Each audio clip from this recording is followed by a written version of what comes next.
The wine hit Grace's face just as she was telling Claire about feeling the baby kick.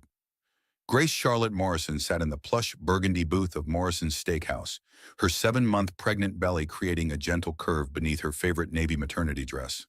The soft lighting cast a warm glow across the mahogany tables, and the gentle clink of crystal glasses filled the air with sophisticated ambiance.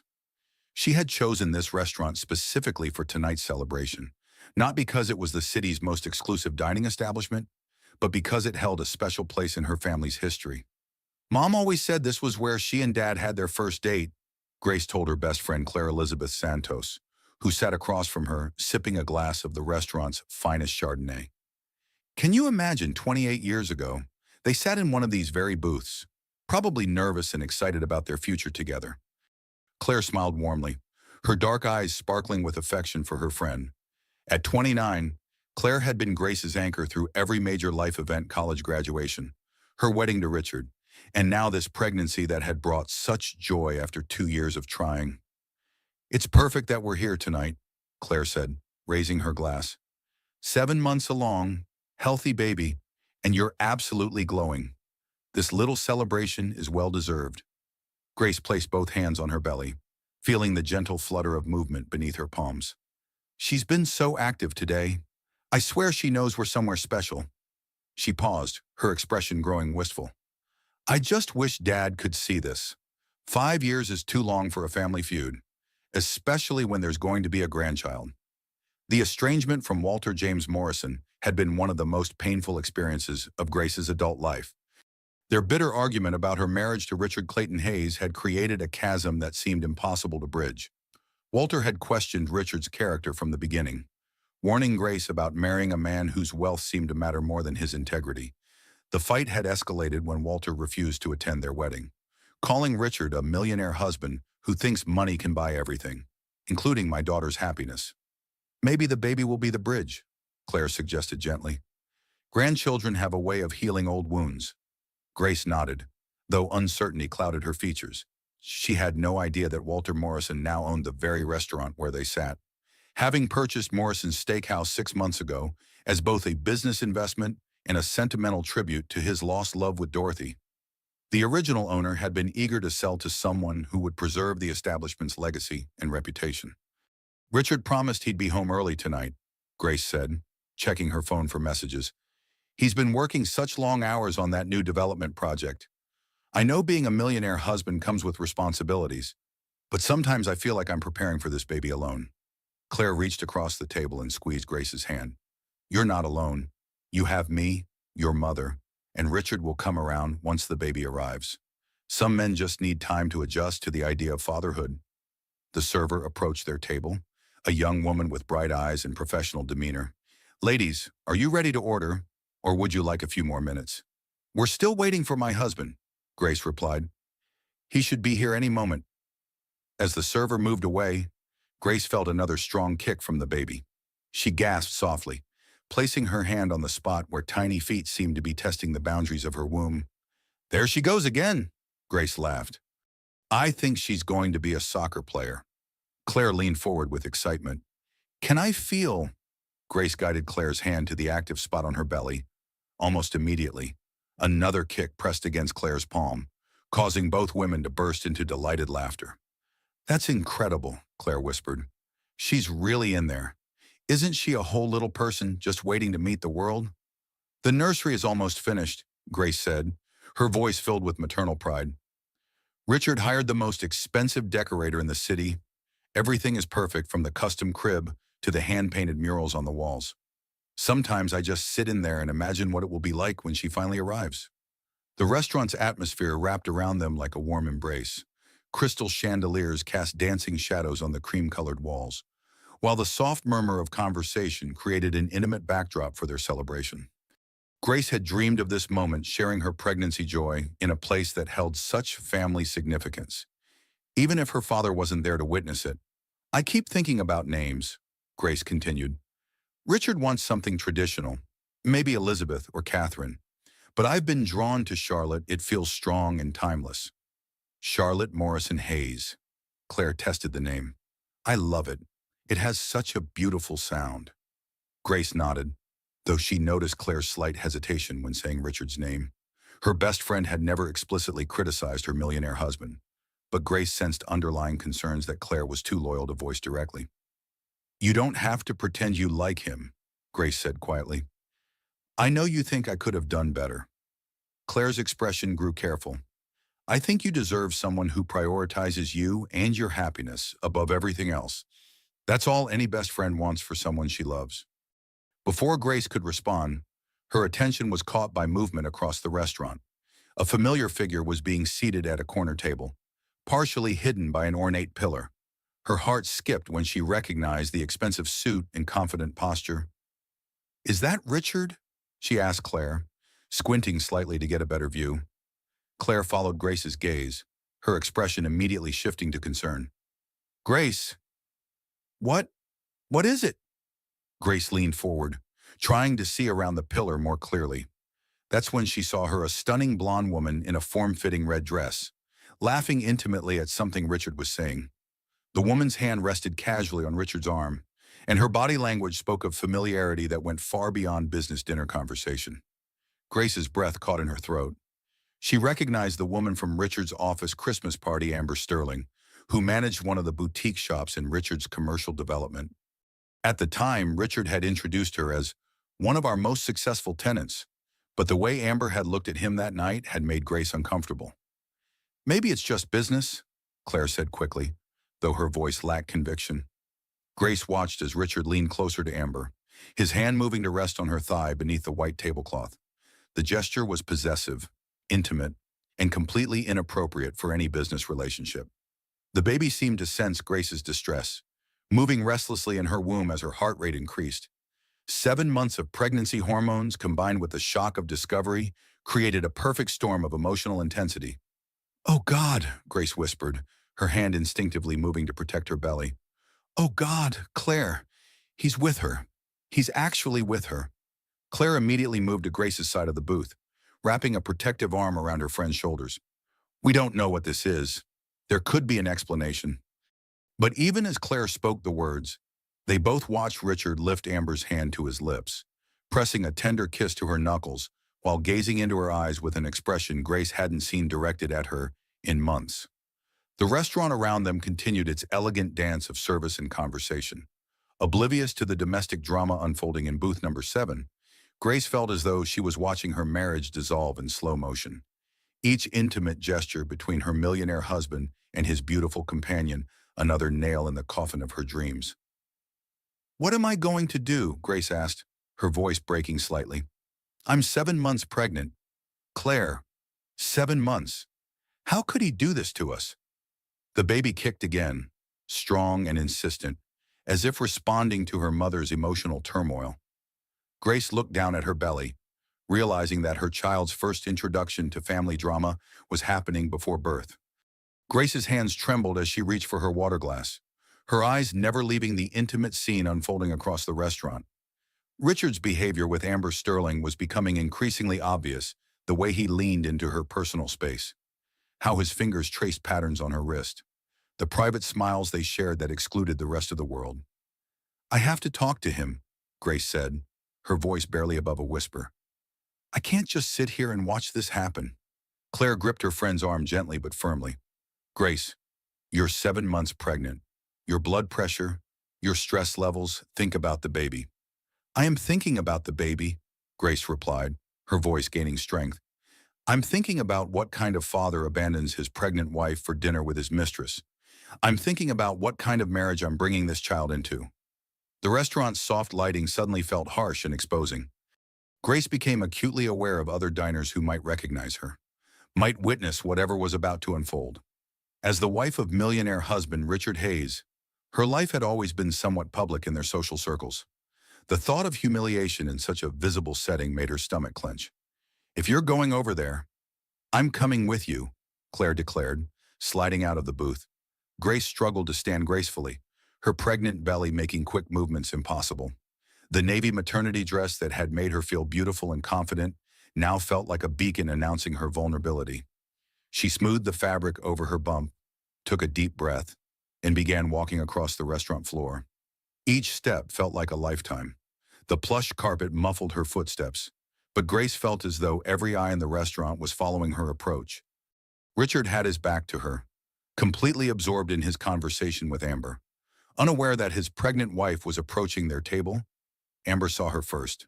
The blonde woman's expression shifted from sultry amusement to shock, then quickly to something that looked almost like satisfaction. She whispered something to Richard, who turned in his chair and went pale when he saw Grace standing behind him. "Hello, Richard," Grace said, her voice steady despite the emotional hurricane raging inside her. "Fancy meeting you here." Richard's composure cracked for just a moment before his businessman's mask slipped back into place. "Grace, what are you doing here? I thought you were having dinner with Claire."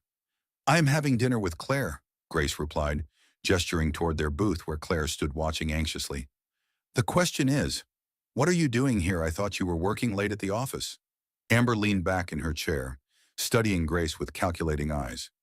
She was even more beautiful up close than Grace remembered: porcelain skin, perfect makeup, the kind of effortless glamour that came with youth and disposable income. Everything about her screamed availability and confidence. "This is a business dinner," Richard said, though his explanation sounded rehearsed. "Amber and I were discussing her lease renewal and expansion plans for the boutique."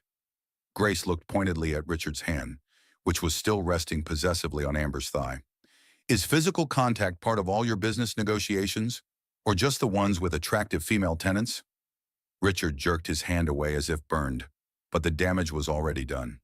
Amber's slight smile suggested she was enjoying the confrontation, as though Grace's discovery was a game she had been waiting to play.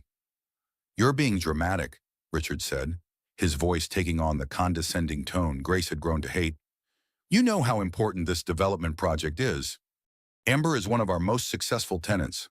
"I'm sure she is," Grace replied, her hand moving protectively to her belly. "Tell me, Richard, does our unborn daughter factor into your important business decisions at all?" The mention of the baby seemed to hit Richard like a physical blow. For a moment, his mask slipped completely, and Grace saw something that might have been guilt or regret flash across his features. But it was gone as quickly as it appeared. "Of course she does," Richard said. "Everything I do is for our family's future." Amber chose that moment to speak for the first time, her voice honey-sweet with an underlying edge of steel. "Richard has told me so much about his domestic situation. It sounds quite complicated." The word domestic was delivered with subtle disdain, as though Grace's pregnancy and their marriage were inconvenient obstacles rather than sacred commitments. Grace felt heat rising in her cheeks, partially from embarrassment and partially from anger. "Complicated," Grace repeated. "Is that what we're calling a marriage and pregnancy now? A complication?" Other diners were beginning to notice the tension at the corner table. Grace caught glimpses of curious faces turning in their direction, whispered conversations pausing mid-sentence. The exclusive restaurant's atmosphere of refined discretion was being disrupted by what was clearly becoming a domestic dispute. Richard seemed to realize they were attracting attention. "Grace, you're making a scene. This is neither the time nor the place for this conversation." "When would be the appropriate time?" Grace asked, her voice rising slightly despite her efforts to maintain composure. "When you're at the office with her, when you're traveling for business. When exactly should a pregnant wife discuss her husband's affair?" "Affair?" Richard's voice sharpened. "That's a serious accusation. Grace, you're being paranoid and hormonal." The word hormonal was like gasoline on fire. Grace felt 7 months of accumulated frustrations: the late nights, the missed appointments, the growing distance between them crystallized into white-hot anger. "Hormonal," she repeated, her voice carrying across the restaurant despite her best efforts to keep it low. "I'm hormonal for questioning why my millionaire husband is having intimate dinners with beautiful women while his pregnant wife eats alone." Amber's smile widened, as though she was enjoying the show. She placed her hand deliberately on Richard's arm, a gesture of possession and territorial marking that wasn't lost on Grace. "Richard," Amber said, her voice soft but clearly audible. "Maybe you should tell her." The words hung in the air like a challenge. Grace felt the baby move restlessly in her womb, responding to her elevated stress levels. Claire appeared at her side, a protective presence that gave Grace strength. "Tell me what," Grace asked, though part of her didn't want to know the answer. Richard looked between the two women, his pregnant wife with her swollen belly and tired eyes, and his young, beautiful mistress with her perfect figure and predatory smile. In that moment, Grace saw her husband make a choice that would change everything. "Grace," Richard said, his voice taking on a cold, distant quality she had never heard before. "We need to discuss some things, but not here, not like this." "No," Grace said firmly. "Here, now. Tell me what she thinks I need to know." Amber leaned forward, her eyes gleaming with triumph. "He doesn't love you anymore. Grace. Hasn't for months. You're just too wrapped up in playing house to notice." The words hit Grace like physical blows. Around them, the restaurant had gone noticeably quieter. Other diners straining to hear the drama unfolding at table 12. Grace felt exposed, humiliated, and utterly alone despite Claire's supportive presence beside her. Richard didn't deny Amber's words. His silence was confirmation enough. The silence stretched between them like a taut wire ready to snap. Grace stared at her millionaire husband, waiting for him to contradict Amber's cruel declaration, to defend their marriage, to show some trace of the man she had fallen in love with 4 years ago. Instead, Richard looked away, his jaw set in the stubborn expression she knew meant he had made up his mind about something. "Richard," Grace said, her voice breaking slightly, "tell her she's wrong. Tell her about our baby, about our plans, about the nursery we decorated together." Amber laughed, a sound like crystal breaking. "Oh, sweetie, he told me about the nursery, how you insisted on that expensive decorator, how you spent hours obsessing over every detail while he worked to pay for it all. He called it Grace's little project." Each word was carefully chosen to inflict maximum damage. Grace felt the baby kick frantically, as though responding to her mother's distress. Her hand moved protectively to her belly, and she realized that her child was experiencing this trauma along with her. "That's not true," Grace whispered. But even as she said it, she remembered Richard's increasing absence during the nursery planning, his distracted responses when she showed him paint samples and furniture catalogs. "Isn't it?" Amber continued, emboldened by Grace's obvious pain. "When was the last time he touched you? Really touched you? Not just polite husband maintenance. When was the last time he looked at you the way he looks at me?" Claire stepped closer to Grace, radiating protective energy. "That's enough," she said firmly. "Whatever issues you people have, this isn't the way to resolve them." Amber turned her predatory smile toward Claire. "And you must be the loyal best friend, always ready to defend poor, delusional Grace. Tell me, don't you get tired of watching her cling to a man who clearly doesn't want her anymore?" "Stop," Richard said finally, but his voice lacked conviction. He seemed more concerned about the scene they were creating than about defending his pregnant wife from his mistress's attacks. Grace looked around the restaurant and realized that their confrontation had become the evening's entertainment. Phones were being discreetly raised, undoubtedly recording video that would be online within hours. The thought of her humiliation being broadcast across social media made her feel sick. "I need to sit down," Grace said, reaching for a nearby chair. The combination of pregnancy, stress, and public embarrassment was making her dizzy. "No," Amber said, standing up from her chair with fluid grace. "What you need to do is accept reality. Richard doesn't want to be married to you anymore. He doesn't want to pretend to be excited about a baby he never really wanted. He wants to be with someone who understands him, someone who doesn't trap him with pregnancy and domestic demands." The cruelty of the words was breathtaking. Grace felt as though she had been physically slapped. Around them, the restaurant had gone completely silent, every diner straining to hear the domestic drama unfolding in their midst. "You don't know anything about our marriage," Grace said, finding her voice despite the emotional assault. "You don't know what we've built together, what we mean to each other. I know he comes to my apartment every Tuesday and Thursday," Amber replied matter-of-factly. "I know he keeps clothes in my closet and has a key to my door. I know he tells me things he doesn't tell you, like how tired he is of pretending to be happy about a pregnancy that was your idea, not his." Grace felt the world tilting around her. Tuesday and Thursday were the nights Richard claimed to work late at the office, the nights she spent alone, preparing dinner that went uneaten, watching movies by herself while her millionaire husband was apparently building a second life with his beautiful mistress. "Richard," Grace said, turning to her husband with desperate hope. Tell her she's lying. Tell her you want our baby, that you love our life together. Richard looked at his pregnant wife, really looked at her for the first time since she had approached their table. Grace saw something flicker in his eyes, some trace of the man who had proposed to her on a beach in Maui, who had cried when she told him about the pregnancy, who had spent an entire weekend painting the nursery walls. But then Amber placed her hand on his shoulder, and the moment passed. Grace, Richard said quietly, you're embarrassing yourself. This isn't the place for this kind of scene. The betrayal in those words was complete. After everything, the affair, the lies, the public humiliation, he was criticizing her for making a scene.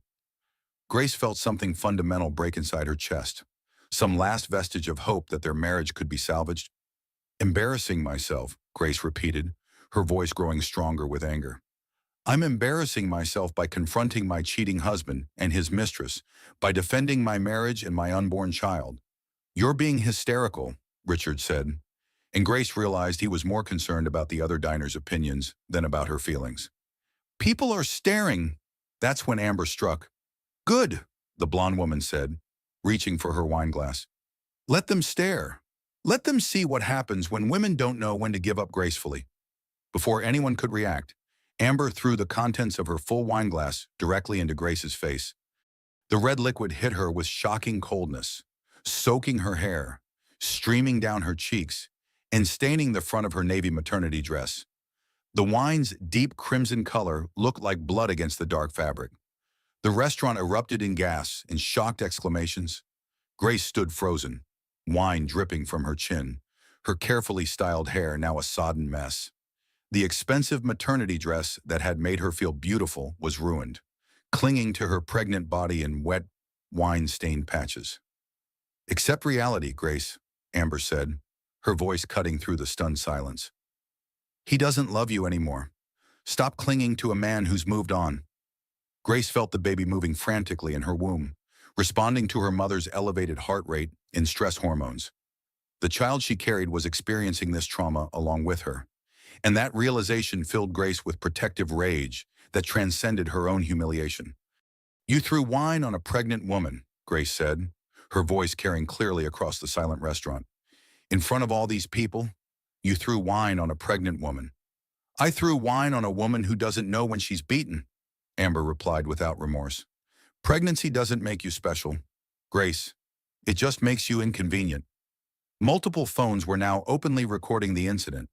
Grace realized that within hours, video of her humiliation would be circulating online, the pregnant wife publicly assaulted by her husband's mistress while he did nothing to defend her. Claire immediately stepped forward with napkins, trying to help Grace clean the wine from her face and hair. You're insane, she told Amber. Absolutely insane. Richard sat in his chair, looking stunned by the escalation but making no move to help his pregnant wife or condemn his mistress's actions. His paralysis was almost worse than Amber's attack. That's when a new voice cut through the chaos. What exactly is happening at this table?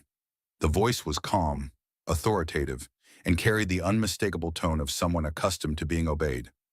Grace looked up through wine-blurred vision to see a tall man in impeccable chef's whites approaching their table.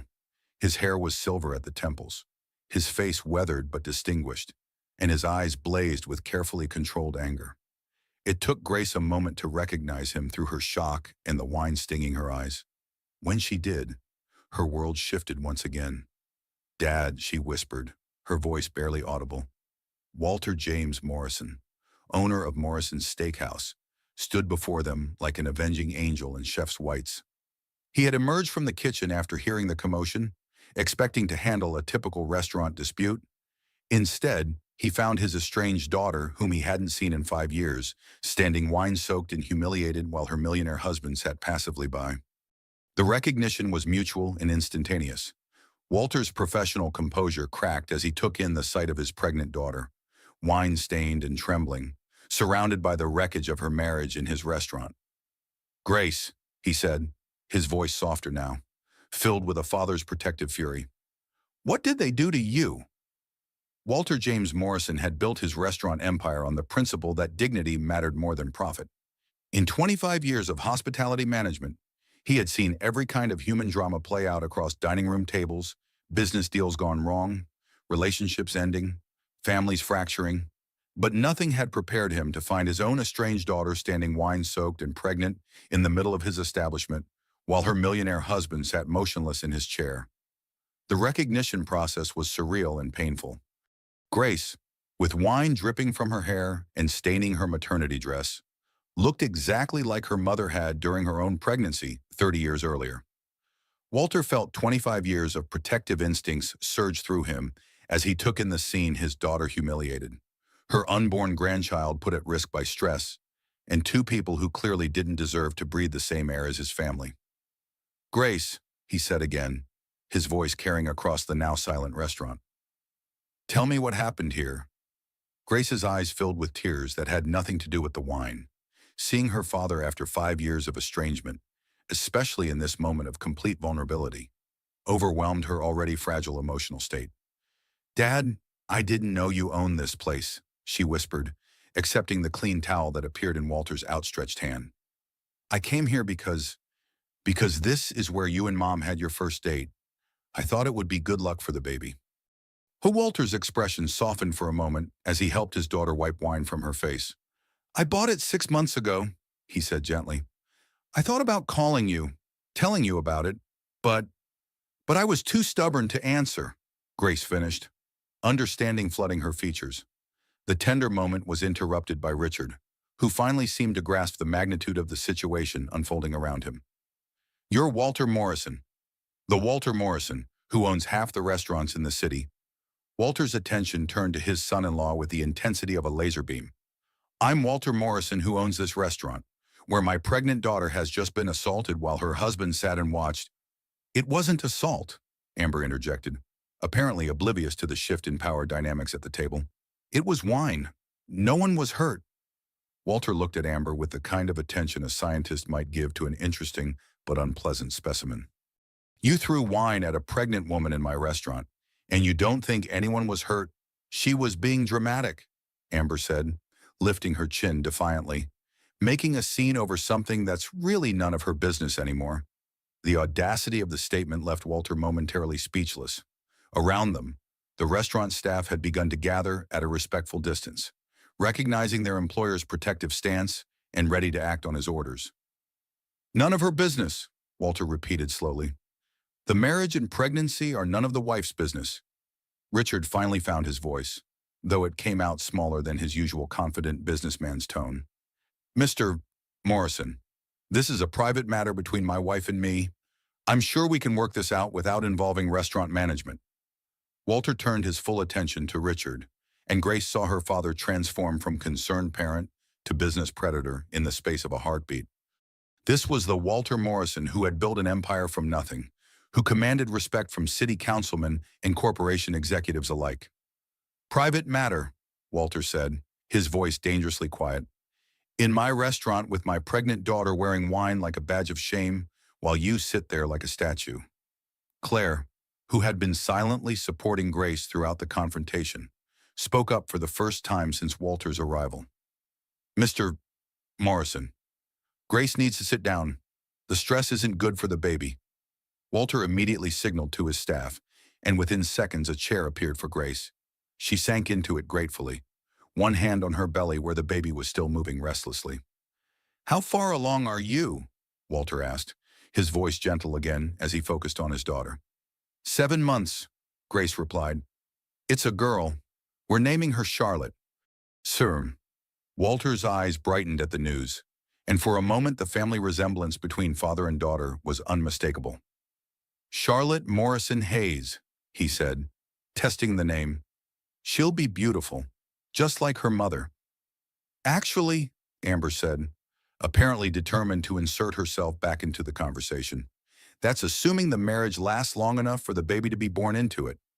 The temperature in the room seemed to drop 10 degrees. Walter's attention returned to Amber with renewed focus, and Grace saw something in her father's expression that reminded her why he had been so successful in business. Walter Morrison didn't just succeed, he eliminated obstacles. "I'm sorry," Walter said to Amber, his voice perfectly polite and therefore terrifying. "I don't believe we've been introduced."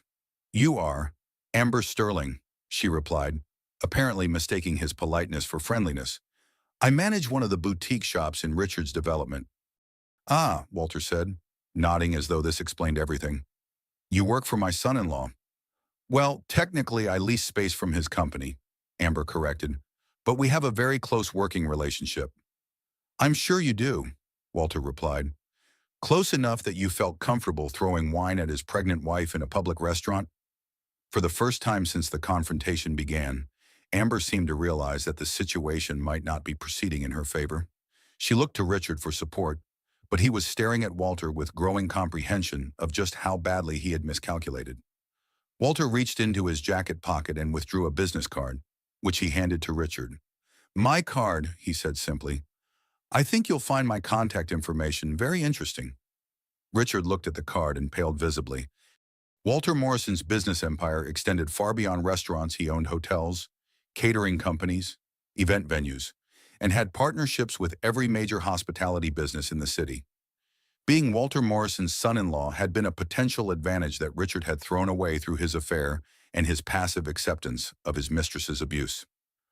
Mr. Morrison, Richard said, his voice taking on the tone he used when trying to salvage failing business deals. I think there's been a misunderstanding here. The only misunderstanding, Walter replied, is how a man married to my daughter could sit motionless while she's publicly humiliated. But that's about to be corrected. Walter turned to face the restaurant, where every diner and staff member was watching the unfolding drama with rapt attention. When he spoke, his voice carried the authority of someone accustomed to being heard and obeyed. Ladies and gentlemen, Walter announced, I apologize for the disturbance to your evening. However, I want you all to witness something important. The woman sitting here covered in wine is my daughter, Grace. She is 7 months pregnant with my first grandchild. The woman who threw wine at her and the man who allowed it to happen are no longer welcome in my establishment.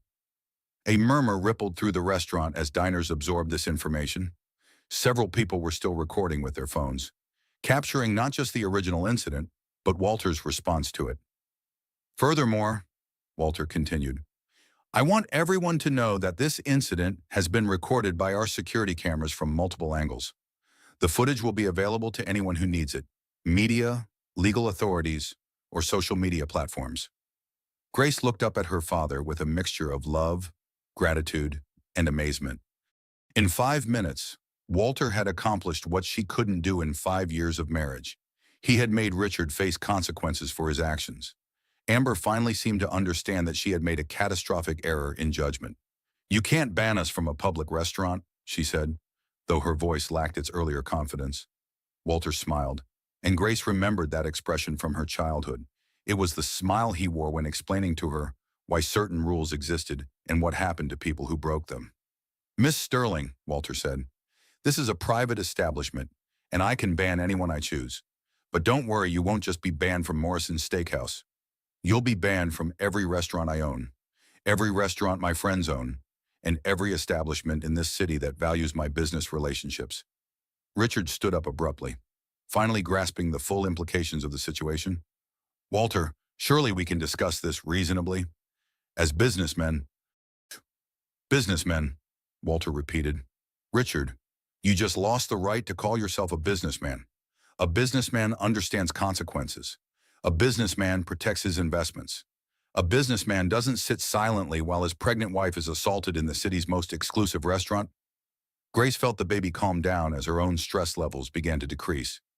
For the first time in months, someone was fighting for her, protecting her, treating her like she mattered. The relief was almost overwhelming. Dad, she said softly. Thank you. Walter knelt beside her chair, his chef's whites pristine despite the chaos of the evening. Grace, I should have called you months ago. I should have swallowed my pride and been there for you during this pregnancy. I'm sorry. I should have called you too, Grace replied, tears flowing freely now. I was just so hurt and too proud to admit that maybe you were right about. She glanced at Richard, who was standing frozen by his chair. We'll talk about all of that later, Walter said gently. Right now, let's get you cleaned up and make sure you and my granddaughter are okay.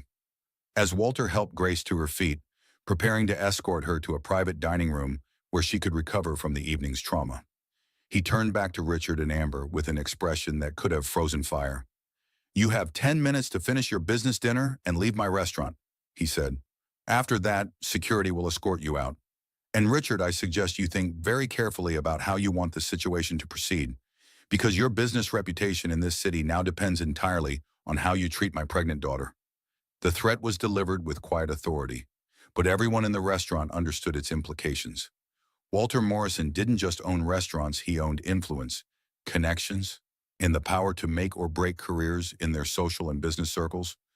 Walter Morrison had not built his hospitality empire by making idle threats. As he helped his wine-stained daughter toward the restaurant's private dining room, his mind was already calculating the most effective way to protect her and ensure that the people who had humiliated her faced appropriate consequences. 25 years in business had taught him that swift, decisive action was always more effective than delayed revenge. "Marcus," he called to his head of security, a former police detective who had worked for Walter for 8 years. "I need the security footage from cameras 3, 7, and 12 copied and saved to multiple drives. Everything from 8:30 onward." "Already on it, sir," Marcus replied, having anticipated his employer's needs. "Full incident captured from 3 angles. Perfect audio quality. Should I contact our legal team?" "Not yet," Walter said, helping Grace settle into a plush chair in the restaurant's executive dining room. "But have them on standby." Grace looked up at her father with wonder and gratitude. "Dad, you don't have to do all this. I just need to figure out what to do next." "What you need to do next is rest and take care of my granddaughter," Walter replied firmly. "What I need to do is remind certain people that actions have consequences." Claire had followed them into the private room, carrying Grace's purse and the ruined shawl that had been draped over her shoulders. "Mr. Morrison, should I call Grace's doctor? The stress level tonight has been extreme." "Good thinking," Walter approved. "Grace, how are you feeling? Any cramping, dizziness, unusual pain?" Grace considered the question carefully, placing both hands on her belly to assess the baby's condition. "She's calmed down significantly since we came in here. I think she was responding to my stress hormones, but she seems okay now." "We'll have the doctor check you anyway," Walter decided. Better safe than sorry. Through the private dining room's windows, they could see Richard and Amber still at their table in the main restaurant. Richard appeared to be having an intense conversation on his phone, while Amber sat stiffly in her chair, finally understanding that the evening had not gone according to plan. Walter excused himself for a moment, stepping into the hallway to make a series of phone calls. Grace could hear fragments of his conversations, brief, professional exchanges that suggested he was activating a network of business relationships. "Yes, this is Walter Morrison. I need to inform you about an incident at my restaurant tonight. Banned permanently. Yes. I'll send you the security footage. Spread the word through your network." When Walter returned to the private dining room, his expression was grimly satisfied. Richard and his friend will find their social options significantly limited going forward. "What did you do?" Grace asked, though part of her was afraid to know the answer. "I made some phone calls," Walter replied simply. "Morrison's Steakhouse is where Richard brings all his major business clients. Correct, the place where he wines and dines investors and closes deals?" Grace nodded, remembering countless stories about important dinners that had secured funding for Richard's development projects. "Well," Walter continued, "he's now permanently banned from the restaurant where he's been conducting business for years. But that's just the beginning. I also called my friends who own the Continental Club, Riverside Manor, the Ambassador Hotel Restaurant, and about 15 other establishments where Richard is known to entertain clients." Claire's eyes widened as she grasped the implications. "You've banned him from every upscale restaurant in the city." "Not just banned," Walter clarified. "Blacklisted. There's a difference. When you're banned, it's just that one establishment. When you're blacklisted, it means every restaurant owner in the city knows why you're unwelcome, and they choose not to serve you based on your character rather than any specific incident at their venue." Grace felt a complex mix of emotions, satisfaction that Richard was facing consequences, but also concern about the far-reaching implications of her father's actions. "Dad, isn't this a bit extreme?" she asked carefully. Walter sat down across from his daughter, his expression serious but gentle. Grace, let me tell you what happened tonight from my perspective. I discovered that my pregnant daughter, whom I haven't seen in 5 years because of my own stubborn pride, was publicly humiliated by her husband's mistress while he sat and did nothing. In my restaurant, in front of dozens of witnesses. He paused, letting the weight of the situation settle between them. Now, I can respond to that in one of two ways, Walter continued. I can treat it as a private family matter and hope Richard develops a conscience. Or I can treat it as a public attack on my family that requires a public response. Which do you think is more likely to ensure that you and my granddaughter are protected going forward? Before Grace could answer, Marcus appeared in the doorway with a tablet in his hands. Mr. Morrison, you'll want to see this. The incident footage has already been posted online. Walter took the tablet and watched the video that was now circulating on social media. The quality was surprisingly good. Multiple angles captured everything from Grace's initial approach to Richard's table through Amber's wine-throwing assault. The audio was clear enough to hear Amber's cruel words and Richard's failure to defend his pregnant wife. How many views? Walter asked. It's been online for 20 minutes and already has over 50,000 views, Marcus reported. Multiple people in the restaurant posted their recordings simultaneously. The hashtag pregnant wine incident is starting to trend locally. Grace felt her stomach drop.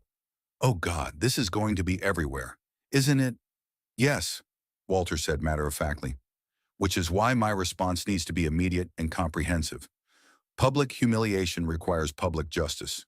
Grace, if I don't act decisively, people will think it's acceptable to treat my family this way. Walter's phone rang, and he answered with his characteristic directness. Morrison? Yes, I saw the video. No, that's my daughter. 7 months pregnant. Of course I'm taking action. Grace listened to her father's conversation and realized that the incident had already reached the highest levels of the city's business community. Walter's reputation meant that an attack on his family was being treated as an attack on him personally. That was David Chen, Walter explained after ending the call. He owns the premier event center where Richard was planning to host his investor dinner next week. The event has been canceled. Canceled, Grace repeated.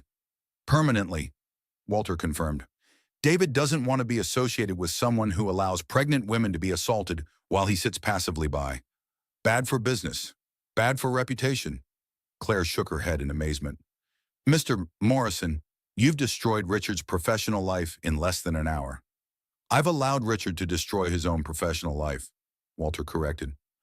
I just made sure the consequences were immediate rather than delayed. A man who won't protect his pregnant wife can't be trusted to protect business interests either. Grace's phone buzzed with a text message from Richard. We need to talk. This has gone too far.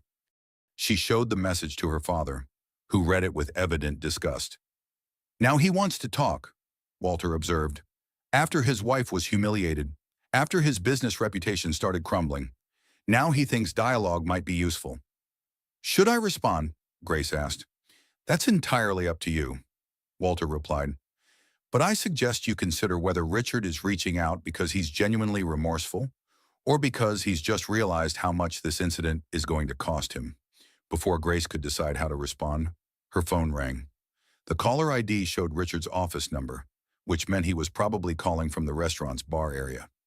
Answer it, Walter suggested. Put it on speaker. I want to hear what my son-in-law has to say for himself. Grace accepted the call and activated the speaker function. Richard's voice filled the private dining room, tight with stress and barely controlled panic. Grace, we need to fix this situation immediately. The video is everywhere, and my business partners are already calling with concerns. This could destroy everything we've worked for. Grace noticed that Richard's primary concern was business damage rather than her welfare or their marriage. Even in crisis, his priorities revealed his true character. Hello, Richard, Grace said calmly. I'm here with Dad and Claire. You're on speaker. There was a pause as Richard absorbed this information. Walter, Richard said, his voice shifting to the tone he used for difficult business negotiations. I understand you're upset about tonight's incident, but surely we can reach some kind of accommodation. Businessmen should be able to work these things out reasonably. Walter's expression darkened at being addressed as though this were a commercial transaction. Richard, Walter replied, his voice deadly quiet, My pregnant daughter is sitting here with wine stains on her dress and tears in her eyes. Your business concerns are not my priority. Look, Richard continued, desperation creeping into his voice. Maybe I didn't handle the situation perfectly, but Grace caught me off guard. I was trying to avoid making a bigger scene. You avoided making a scene by allowing your mistress to assault your pregnant wife, Walter asked. That was your conflict resolution strategy. It wasn't assault, Richard protested. It was just wine. No one was seriously hurt. The casual dismissal of Grace's humiliation was apparently the final straw for Walter. Grace saw her father's expression shift from angry protectiveness to cold, calculated fury. Richard, Walter said, let me explain something to you. In the next 24 hours, you will discover exactly how many doors in this city open because of who I am and how many close when I withdraw my goodwill. You had one job tonight, protect your pregnant wife. You failed. Now face the consequences. Walter ended the call without waiting for Richard's response, then turned to his daughter with gentle concern. Grace, how are you feeling? Do you want to go home, or would you prefer to stay here tonight? I can have a suite prepared at the Morrison Hotel. For the first time since the wine hit her face, Grace smiled genuinely. Can I stay here tonight? She asked. I don't want to go back to our house and deal with Richard right now. I just want to be somewhere safe. You'll always be safe with me, Walter promised. You and Charlotte both. Within 2 hours of the wine-throwing incident, Walter Morrison's influence network had activated with the precision of a military operation. Grace sat in the luxury suite above Morrison's steakhouse, showered and changed into comfortable clothes that Claire had retrieved from her house, watching her father orchestrate a response that was both methodical and devastating. The mayor's office called, Walter announced, ending his latest phone conversation. They want to ensure that Morrison's Steakhouse continues to host their monthly business leadership breakfasts. Apparently, they heard about tonight's incident and wanted to express their support for my family. Grace looked up from the tablet where she had been watching the video of her humiliation spread across social media platforms. The incident had been picked up by local news outlets, and several national websites were beginning to feature the story as an example of millionaire husband privilege and domestic abuse. Dad, this is getting bigger than I expected, she said, showing him the latest coverage. Look at this headline, millionaire real estate developer silent as mistress attacks pregnant wife. Walter examined the coverage with professional interest. Good. Public accountability is exactly what this situation requires. Richard built his reputation on being a successful businessman and family man. If that reputation was false, it deserves to be corrected. Claire, who had been monitoring Grace's physical condition throughout the evening, looked up from taking her friend's blood pressure. Numbers are good, she reported. Baby seems calm, and Grace's stress levels are decreasing. Whatever you're doing, Mr. Morrison, it's working. I'm ensuring that my daughter and granddaughter are protected, Walter replied simply. But the night isn't over yet. As if summoned by his words, Marcus appeared in the doorway with an update. Sir, we have a situation developing downstairs. Vernon Sterling just arrived and is asking to speak with his daughter. He seems agitated. Grace's eyes widened. Amber's father is here. Apparently he drove down from Millerville after Amber called him crying. Marcus explained. He's asking about the video that's circulating online, and he doesn't seem pleased with what he's learned. Walter considered this development with interest. What kind of man is Vernon Sterling? Small-town mechanic, Marcus replied, consulting his phone where he had apparently been researching the Sterling family. Owns a garage in Millerville. Widower. Raised Amber alone after his wife died when she was 12. Local church deacon. Volunteer firefighter. Very different background from his daughter's current lifestyle. Bring him up, Walter decided. I'd like to meet the man who raised the woman who assaulted my pregnant daughter. While they waited for Vernon Sterling's arrival, Grace's phone continued buzzing with messages and missed calls. Richard had attempted to contact her 17 times in the past hour, with increasingly desperate voicemails that ranged from angry demands to business-focused negotiations to what sounded like genuine panic. Grace, Walter said gently, you don't have to listen to those messages tonight. Whatever Richard wants to say can wait until you're ready to hear it. I think I should listen to at least one, Grace replied. I need to understand what he's thinking, how he's processing all this. She selected the most recent voicemail and put it on speaker. Richard's voice filled the room, tight with stress and barely controlled desperation. Grace, you have to call me back. My investors are pulling out of the Harbor Point development. The Premier Event Center canceled our investor dinner. Morrison's was supposed to host the City Planning Committee meeting next month, and now they won't even take my calls. Your father is destroying my business over a personal disagreement? Grace exchanged glances with her father and Claire. Richard still didn't understand that this wasn't about business disagreements, it was about character and consequences. The voicemail continued. Look, maybe I made some mistakes tonight, but this nuclear response is completely disproportionate. Amber throwing wine was inappropriate, but it's not the end of the world. We can move past this if everyone just calms down and thinks rationally. Mistakes, Claire repeated with disgust. He's calling his affair and allowing his mistress to assault you. Mistakes. Some mistakes, Grace echoed, as if forgetting to pick up milk is equivalent to destroying our marriage. A knock at the door interrupted their discussion. Marcus entered with a man who was clearly out of place in the luxury hotel suite, but carried himself with the dignity of someone unashamed of his working-class background. Vernon Sterling was approximately 60 years old, wearing clean but worn jeans and a button-down shirt that had seen many washings. His hands showed the calluses and stains of honest mechanical work, and his expression carried the bewildered pain of a parent discovering that his child had acted shamefully. Mr. Morrison, Vernon said, extending his hand with straightforward courtesy. I'm Vernon Sterling. I understand my daughter caused some trouble here tonight. Walter shook Vernon's hand, immediately recognizing a man who operated by old-fashioned principles of accountability and respect. Mr. Sterling, Walter replied, your daughter threw wine at my pregnant daughter while her husband sat and watched. I'd call that more than trouble. Vernon's face flushed with embarrassment and anger. I saw the video. Multiple people sent it to me. I've never been so ashamed in my life. He turned to Grace, his expression filled with genuine remorse. Ma'am, I want to apologize for my daughter's behavior. What she did was inexcusable, and I raised her better than that. Grace was surprised by the sincerity of his apology, especially compared to Richard's self-serving voicemails. Thank you, Mr. Sterling. I appreciate that. Where is Amber now? Walter asked. Downstairs in my truck, crying and carrying on about how everyone's being unfair to her. Vernon replied with evident disgust. She seems to think that because your son-in-law is rich, she had some kind of right to treat his pregnant wife however she pleased. Vernon's assessment of his daughter's behavior was harsh but accurate. Grace realized that Amber's cruelty wasn't just personal vindictiveness. It was entitlement born from believing that wealth and beauty gave her permission to hurt other people. Mr. Sterling, Walter said, I assume you didn't know about your daughter's relationship with my son-in-law. I knew she was dating someone she couldn't talk about, Vernon admitted.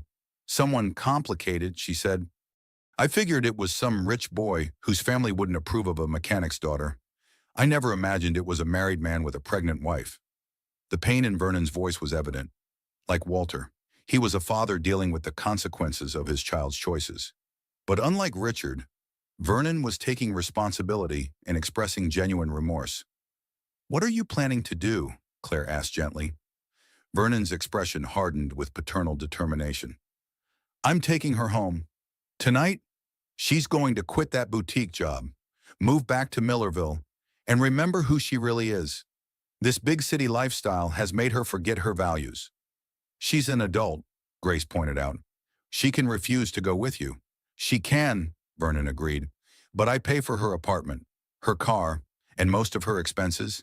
She wants to act like she's independent. She can learn what independence actually costs. Walter nodded approvingly.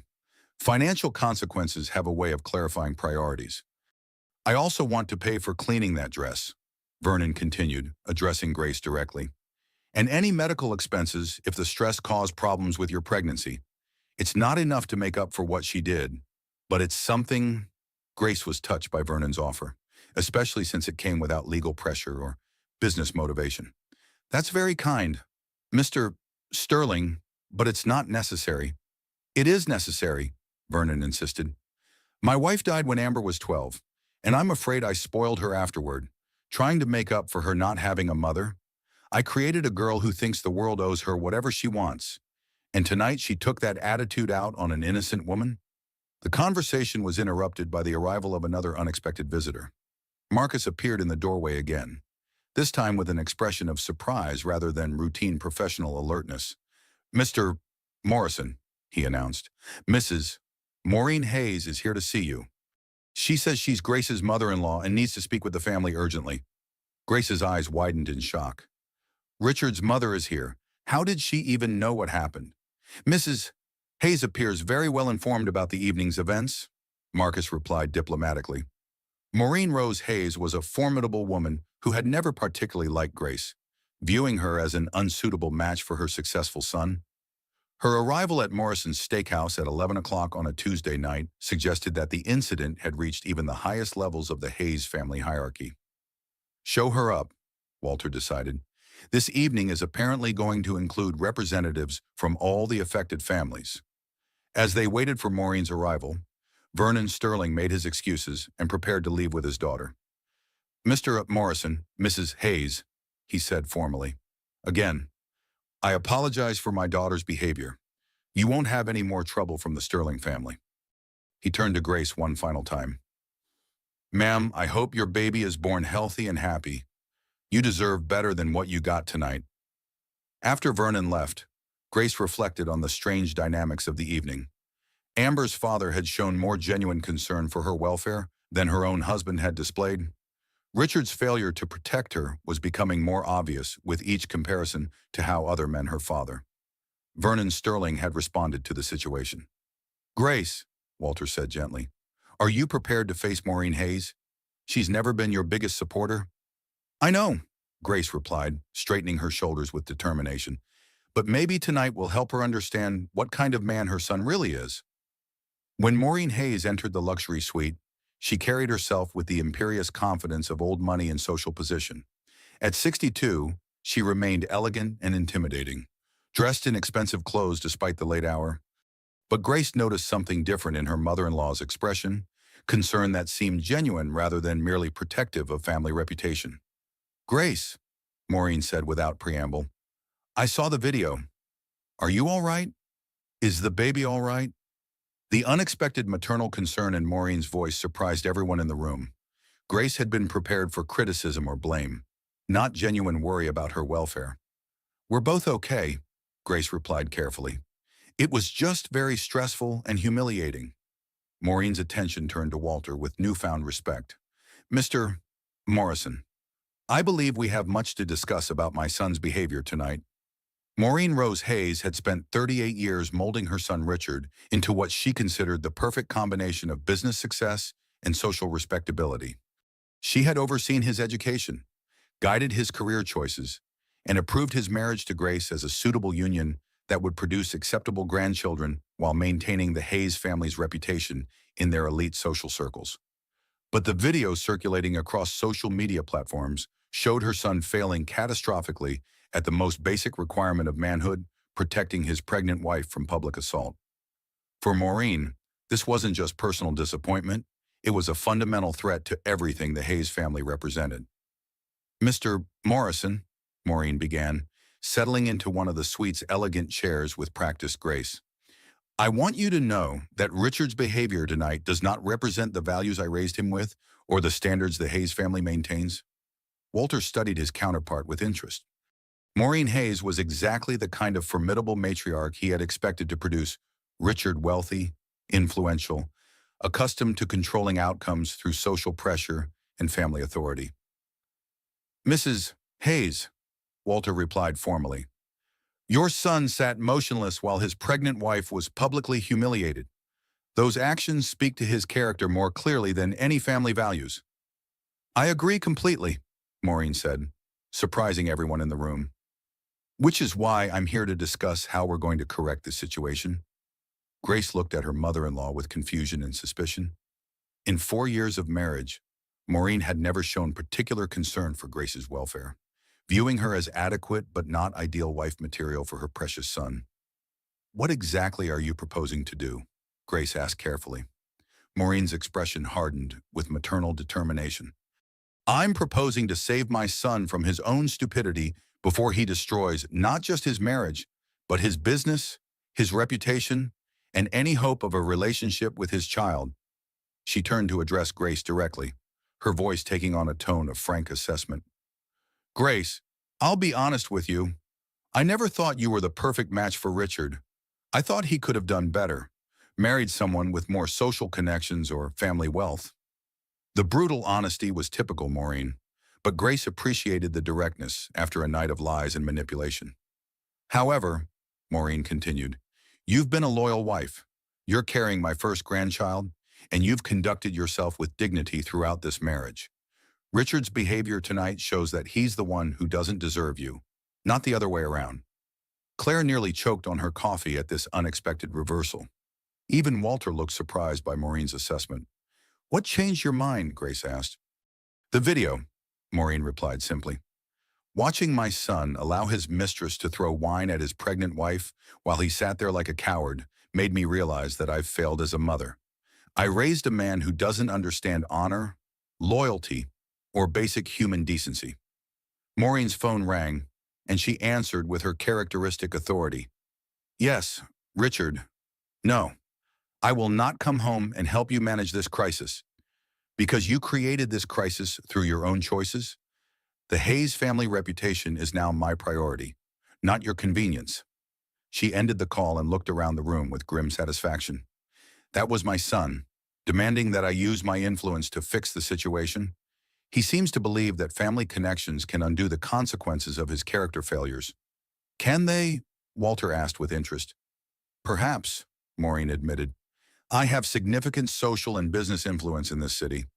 I could probably arrange some kind of damage control, smooth things over with Richard's business partners, manage the media narrative. She paused, looking directly at Grace. But I'm not going to do any of that unless Richard meets certain conditions. What conditions? Grace asked. First, he ends his relationship with that woman immediately and permanently. Second, he issues a public apology for his behavior tonight, specifically acknowledging that he failed to protect his pregnant wife. Third, he enters marriage counseling and commits to rebuilding your relationship with complete transparency. The conditions were more comprehensive than anything Grace had dared hope for, but they also revealed Maureen's primary motivation, protecting the Hayes family reputation, rather than Grace's personal happiness. And if he refuses, Grace asked, then the Hayes family cuts all ties with him, Maureen replied matter-of-factly. He loses access to family money, family connections, and family support. He can face the consequences of his choices alone. Walter nodded approvingly. Financial and social consequences tend to be very effective motivators. Exactly, Maureen agreed. Richard has always been able to rely on family resources to solve his problems. If he wants that support to continue, he'll need to prove that he deserves it. Grace felt conflicted about Maureen's proposal. Part of her was grateful for any support, especially from Richard's own family. But another part of her wondered whether she wanted a marriage that required ultimatums and external pressure to survive. Mrs. Hayes, Grace said carefully, I appreciate your support, but I need to think about what I actually want from this situation. It's not just about saving the marriage anymore. It's about whether Richard is capable of being the husband and father we need him to be. That's a fair question, Maureen acknowledged. But consider this: you're 7 months pregnant with my first grandchild. Whether or not your marriage survives, Richard will be connected to this family for the rest of that child's life. It's better for everyone if he learns to behave like a decent human being. Before Grace could respond, Marcus appeared in the doorway with another update. Mr. Morrison, there's been a development. Richard Hayes is downstairs demanding to see his wife. He's agitated. How agitated? Walter asked. Hotel security is monitoring the situation, Marcus replied diplomatically. He's making threats about his legal rights and demanding access to Mrs. Hayes. Maureen's expression darkened. Bring him up. It's time Richard faced his family and explained himself. Are you sure about that? Claire asked Grace. You don't have to see him tonight if you're not ready. Grace considered the question carefully. She was emotionally and physically exhausted, but she also knew that avoiding Richard wouldn't make the situation disappear. Eventually, they would have to confront the reality of their relationship and decide how to proceed. Bring him up, Grace decided. But I want everyone to stay. I don't want to face him alone. When Richard entered the luxury suite 5 minutes later, he looked like a man whose world was collapsing around him. His expensive suit was wrinkled, his hair disheveled, and his eyes carried the desperate intensity of someone facing financial and social ruin. "Grace," he said immediately, moving toward his wife before being stopped by Walter's firm but polite intervention. "Richard," Walter said calmly, "perhaps you should begin by explaining your behavior tonight to your mother." Richard looked around the room, realizing for the first time that he was facing a unified coalition of family members rather than the individual negotiations he had been planning. "Mother," he said, turning to Maureen with relief, "thank God you're here. Walter has completely overreacted to a simple misunderstanding. We need to contain this situation before it damages the family reputation any further." Maureen studied her son with the expression of someone examining a disappointing business investment. "Richard, I watched the video of your simple misunderstanding. Explain to me why you sat motionless while your pregnant wife was publicly assaulted." Richard's composure began to crack under his mother's scrutiny. "It happened so fast," he said defensively. "I was trying to avoid escalating the situation." "You were trying to avoid choosing between your wife and your mistress?" Maureen corrected coldly. "So you chose neither, which was the worst possible decision." "Amber isn't my mistress," Richard protested, though his voice lacked conviction. "She's a business associate." Grace finally spoke, her voice carrying the authority of someone who had endured enough lies for one evening. "Richard," she said calmly, "your business associate told me that you keep clothes in her closet and visit her apartment every Tuesday and Thursday. She knew details about our marriage, our pregnancy, and our private conversations. Stop insulting everyone's intelligence." Richard looked around the room, realizing that denial was no longer a viable strategy.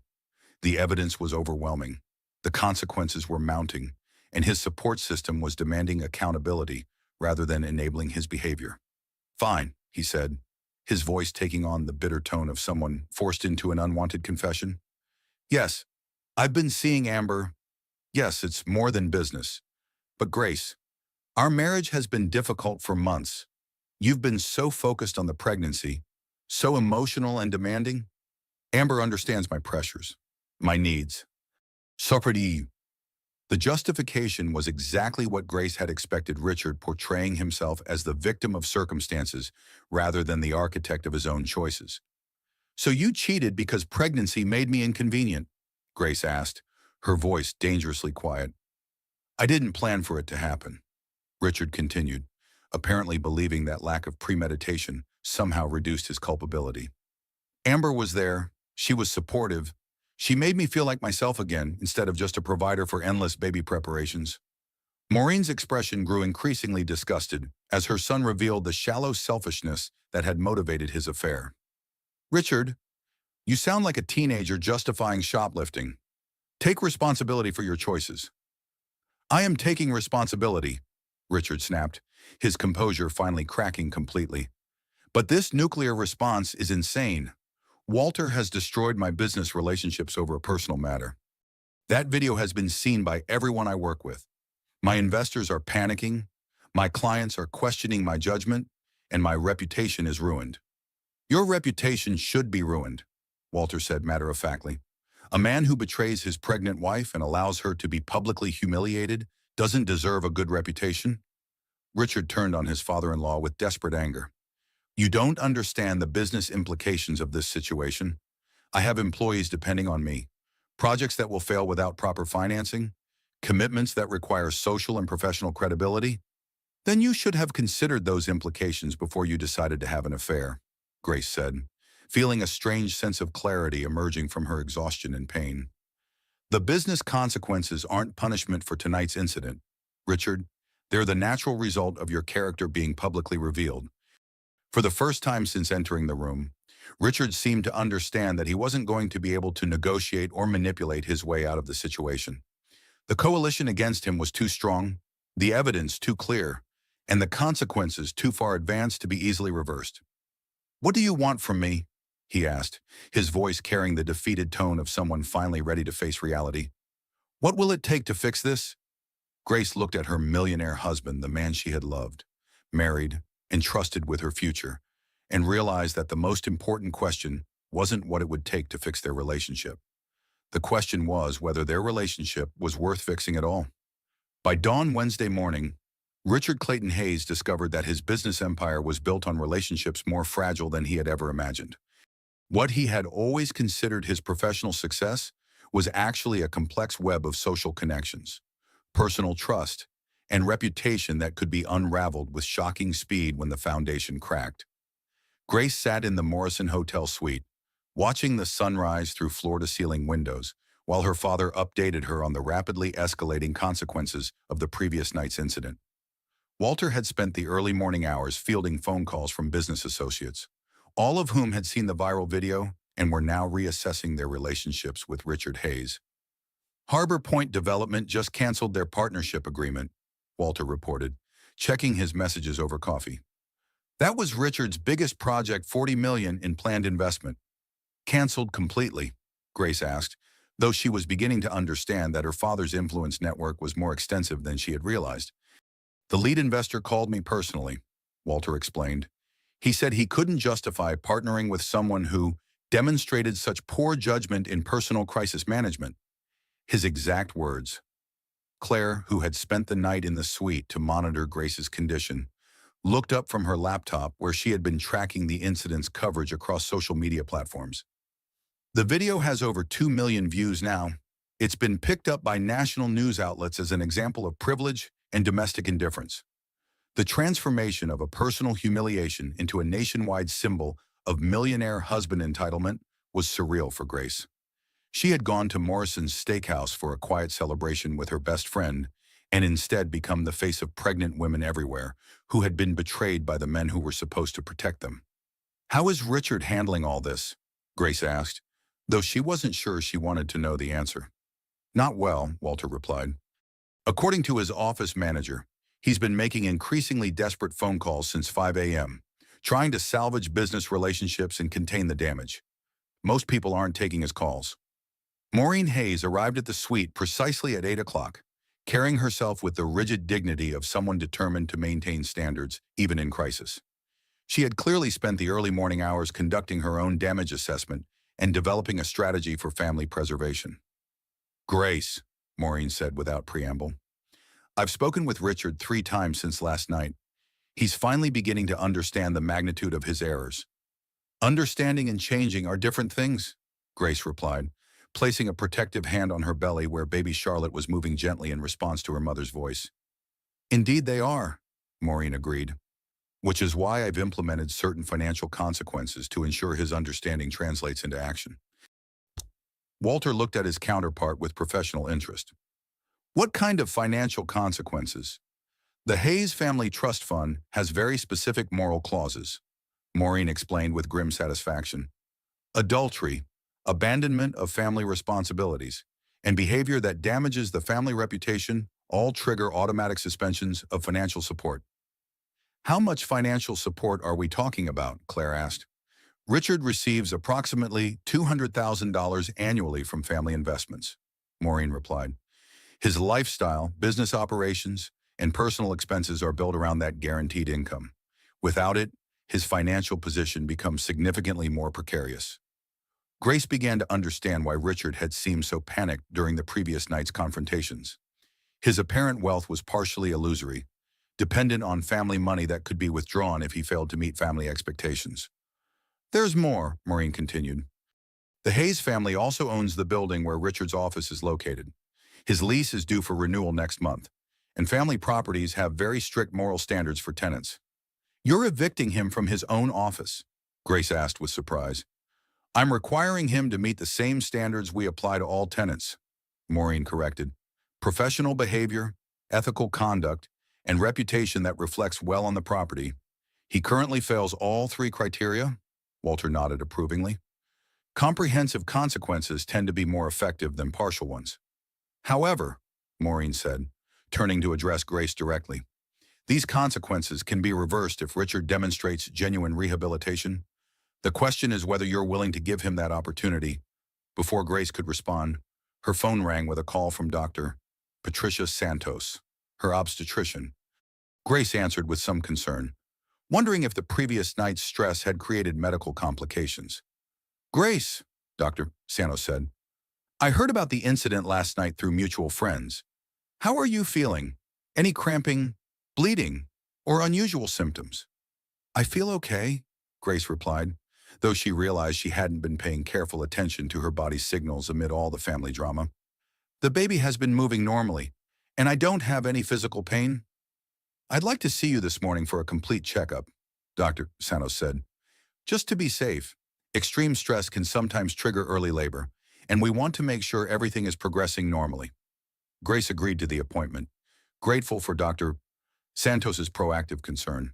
As she prepared to leave for the medical exam, Walter received another phone call that would further complicate Richard's rapidly deteriorating situation. Morrison, Walter answered, then listened intently for several minutes. I see. Yes, that's very interesting. Send me the documentation. When he ended the call, Walter's expression was grim but satisfied. What now? Grace asked. That was my attorney, Walter explained. Richard has been calling law firms all morning, trying to find someone willing to pursue legal action against me for business interference and conspiracy to damage his reputation. Can he do that? Claire asked with concern. He can try, Walter replied. But here's the interesting part. 3 different law firms have declined to represent him. Not because they're afraid of me, but because they've done basic research into his character and decided he's not the kind of client they want to be associated with. The revelation that even Richard's potential lawyers were distancing themselves from him demonstrated how completely his professional reputation had collapsed in less than 12 hours. One firm was quite blunt, Walter continued. They told Richard that representing a man who fails to protect his pregnant wife would be inconsistent with firm values and potentially damaging to other client relationships. Grace felt a complex mixture of vindication and sadness. She had never wanted to destroy Richard's career, but she was beginning to understand that his professional success had always been built on a carefully maintained facade that the previous night's incident had permanently shattered. Dr. Santos's examination 2 hours later confirmed that Grace and baby Charlotte were both healthy despite the previous night's trauma. However, the doctor expressed serious concern about Grace's stress levels and their potential impact on the remainder of her pregnancy. Everything looks good right now, Dr. Santos explained, but sustained emotional stress can cause complications as you approach your due date. You need stability, support, and peace of mind for the next 2 months. What if those things aren't possible? Grace asked. What if the stress continues because of ongoing marriage problems? Then you need to prioritize your health and your baby's health over everything else. Dr. Santos replied firmly, including your marriage, if necessary. The medical advice crystallized something Grace had been avoiding. Her relationship with Richard might not be salvageable, and continuing to fight for it might actually endanger her child's welfare.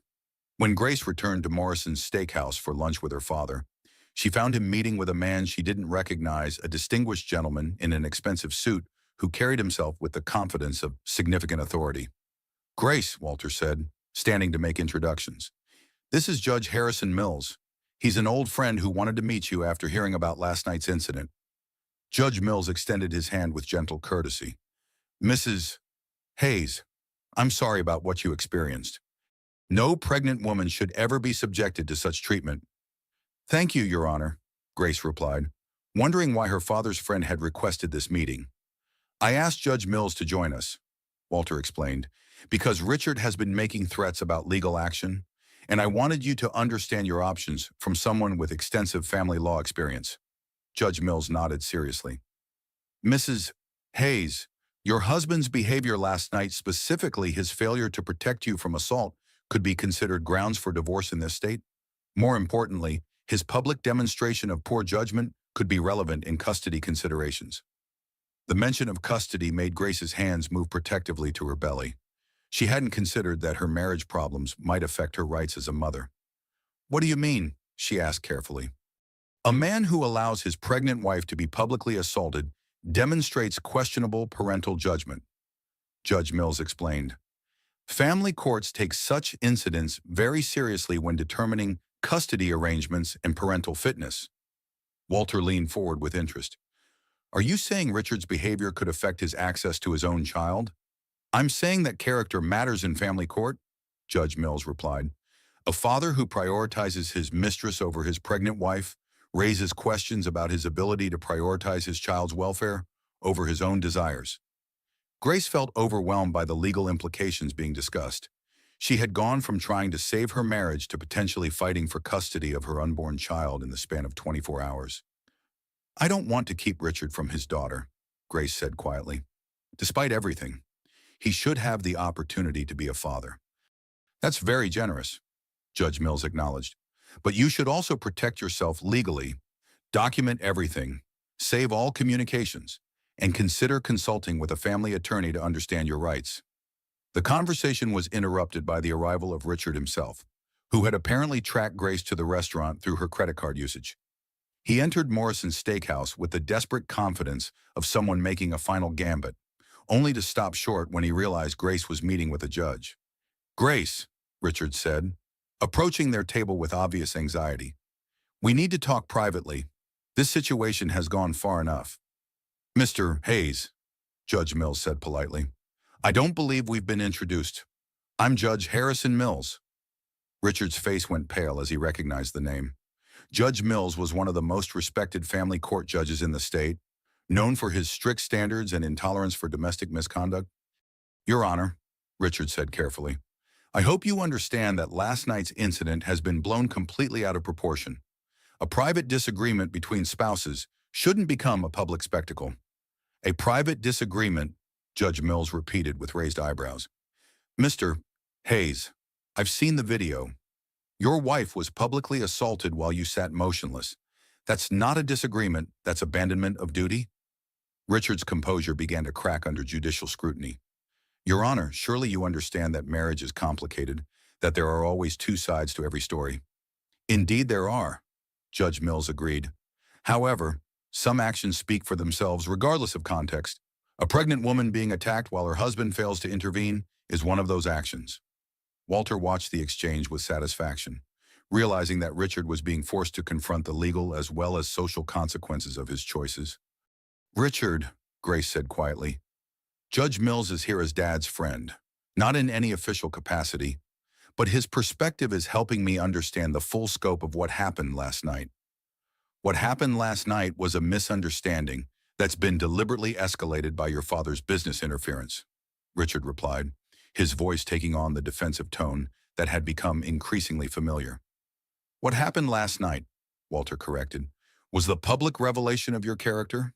Everything that's followed has been the natural consequence of that revelation." Richard turned to Judge Mills with desperate appeal. "Your Honor, surely there must be some legal recourse when a man's business reputation is destroyed through targeted harassment. Walter Morrison has used his influence to systematically damage my professional relationships." Judge Mills considered the question with judicial fairness. "Mr. Hayes, business relationships are built on trust and reputation. If your reputation was accurately rather than falsely damaged, then the business consequences are legitimate market responses rather than illegal interference. But the response has been completely disproportionate," Richard protested. "I've lost millions in potential revenue over a single incident. A single incident that revealed fundamental character flaws," Judge Mills replied. "The business community has simply decided that your character doesn't meet their standards for partnership. That's their right." Grace watched her millionaire husband argue with a judge about the fairness of facing consequences for his actions, and she realized that Richard had never truly understood the concept of accountability. His wealth and social position had always insulated him from serious repercussions, leaving him unable to process a situation where his choices had permanent, unavoidable consequences. "Richard," Grace said, finding her voice amid the legal and business discussions, "stop fighting the consequences and start thinking about what kind of man you want to be going forward. Our daughter's going to be born in 2 months. What kind of father do you want her to have?" The mention of their daughter seemed to penetrate Richard's defensive anger, and for a moment his expression softened with something that might have been genuine remorse. "Grace," he said quietly, "I know I made mistakes, but if we could just move past this, start over, focus on our family." "Moving past this isn't possible," Grace replied. "The video exists, the business damage is done, and everyone knows what kind of man you are. The only question now is whether you're willing to become a better man." Richard looked around the table at his estranged wife, her protective father, and a judge who represented the legal system's standards for acceptable behavior. He was facing a coalition of people who demanded accountability rather than excuses, character rather than convenience. "What would it take?" he asked finally. "What would I have to do to prove that I can be better?" Grace felt her heart break a little at the question, because it revealed how completely Richard had misunderstood the situation. He was still thinking in terms of performance and negotiation, rather than genuine transformation.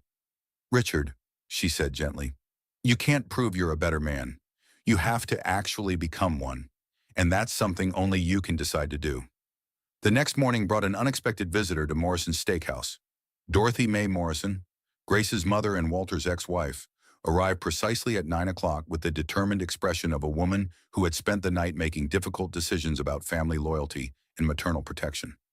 Grace hadn't seen her parents in the same room for nearly 6 years, not since their bitter divorce had split the family into opposing camps. But the sight of her wine-stained daughter on viral video had apparently overridden Dorothy's long-standing grievances against her ex-husband. "Grace, sweetheart," Dorothy said, immediately enveloping her pregnant daughter in a fierce maternal hug. "I came as soon as Claire called me. Are you all right? Is the baby all right?" "We're both okay, Mom," Grace replied, feeling like a child again in her mother's protective embrace. "It was just horrible. So public and humiliating." Dorothy pulled back to examine her daughter's face with the clinical attention of someone assessing emotional damage. "You look tired, stressed. Have you been sleeping, eating properly?" "She's been staying here at the hotel," Walter interjected, approaching his ex-wife with the careful courtesy of two people navigating complicated history. "Full room service, medical monitoring, everything she needs." Dorothy turned to acknowledge Walter for the first time, her expression complex with old pain and current gratitude. "Walter, thank you for taking care of her. She's my daughter, too," Walter replied simply. "Our daughter." The emphasis on shared parenthood wasn't lost on anyone in the room. Despite their personal conflicts, Walter and Dorothy had created something beautiful together, Grace and the grandchild she carried. "I saw the video," Dorothy continued, her voice hardening with maternal fury. "I saw that woman throw wine at my pregnant daughter while her husband sat there like a statue. I've never been so angry in my life." "Join the club," Walter said grimly. "Richard's discovering that actions have consequences." Dorothy studied her ex-husband with newfound respect. "I heard about the business consequences. The restaurant blacklisting, the canceled partnerships, the investment withdrawals. Very thorough." "I protect my family," Walter replied. "Always have." The conversation carried undertones of their old marriage, Walter's fierce protectiveness that Dorothy had found both comforting and overwhelming, the intensity that had both attracted and exhausted her during their 25 years together. "Grace," Dorothy said, settling into a chair beside her daughter, "I need to tell you something. I've been in contact with Richard's mother." Grace's eyes widened with surprise. "You talked to Maureen?" "3 times since last night," Dorothy confirmed. "We may not agree on much, but we both have a grandchild to consider. Maureen is, not pleased with her son's behavior." Walter looked intrigued by this development. "What kind of collaboration are we talking about? The kind where two mothers put aside their differences to protect a pregnant woman and her unborn child?" Dorothy replied firmly. "Maureen has resources. I have perspective. And together we can ensure that Grace and the baby are protected regardless of what happens with the marriage." Grace felt overwhelmed by the sudden alliance forming around her. People who had spent years avoiding each other were now coordinating their efforts to shield her from the consequences of Richard's choices. "What does that mean practically?" Grace asked. "It means you have options," Dorothy explained. "Maureen is prepared to ensure financial security for you and the baby. Whether or not you stay married to Richard, I'm prepared to provide emotional and practical support. Your father is handling social and business protection." "And Richard?" Grace asked. "Richard gets to decide whether he wants to be part of this family support system or outside of it," Walter replied. "But either way, you and Charlotte are protected." The conversation was interrupted by Claire's arrival with legal documents and a grim expression. "Grace, you need to see this. Richard filed for emergency custody of the baby this morning." The words hit Grace like a physical blow. "Emergency custody. The baby isn't even born yet. He's claiming that your father's business interference has created emotional instability that could endanger the pregnancy, Claire explained, reading from the legal filing. He wants court-ordered restrictions on Walter's contact with you and mandatory family counseling for you both. Dorothy's face flushed with indignant rage. He allows his mistress to assault his pregnant wife, then claims she's emotionally unstable. The audacity is breathtaking. Walter's expression turned dangerously calm. Richard is trying to use the legal system to regain control after losing everything else. Classic abuser tactics. I'm not unstable, Grace said, her voice growing stronger with defensive anger. I'm stressed because my millionaire husband betrayed me and allowed his mistress to humiliate me in public. That's a rational response to an irrational situation. Of course it is, Dorothy soothed. Any reasonable person would be upset by such treatment. Judge Milne, who had remained at the restaurant to observe the family dynamics, spoke up from his position at a nearby table. Mrs. Hayes, Mr. Hayes's emergency filing is legally frivolous and ethically questionable. No judge will grant custody restrictions based on these circumstances. Why is he doing this? Grace asked, though she suspected she knew the answer. Desperation, Walter replied. Richard has lost his business relationships, his family support, and his social standing. The only leverage he has left is the threat of legal action regarding his child. It's also distraction, Judge Mills added. By filing custody motions, he shifts the narrative from his misconduct to your alleged instability. It's a common strategy among men facing consequences for domestic abandonment. Grace felt the baby kick strongly, as though responding to the stress and anger surrounding the discussion of her future welfare. The child wasn't even born yet, and she was already being used as a pawn in her parents' deteriorating relationship. I won't let him do this, Grace said firmly, surprising everyone with the steel in her voice. I won't let Richard use our daughter as a weapon to avoid accountability for his choices. What do you want to do? Dorothy asked gently. I want to meet with him, Grace decided, face to face, with witnesses, and give him one final opportunity to choose between being a real husband and father or being completely removed from our lives. Walter looked concerned. Grace, are you sure you're ready for that kind of confrontation? I'm ready for resolution, Grace replied. One way or another, this situation needs to end. Our daughter deserves to be born into clarity rather than chaos. Maureen Hayes arrived at the restaurant an hour later.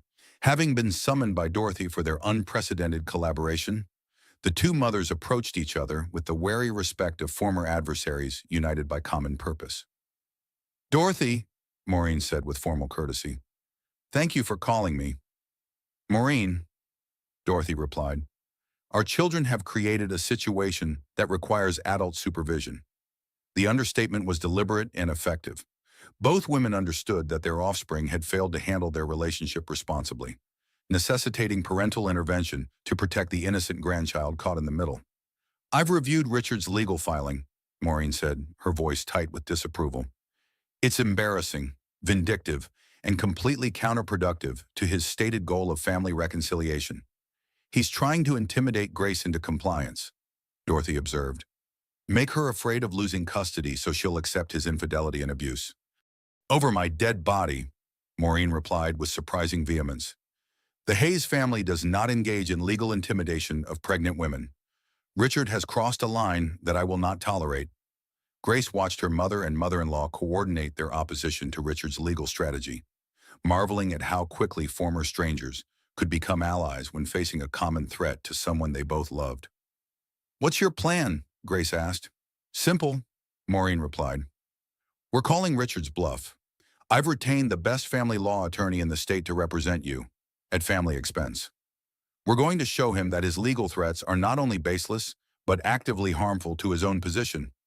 More importantly, Dorothy added, we're documenting everything, every threat, every manipulation, every attempt to use the baby as leverage.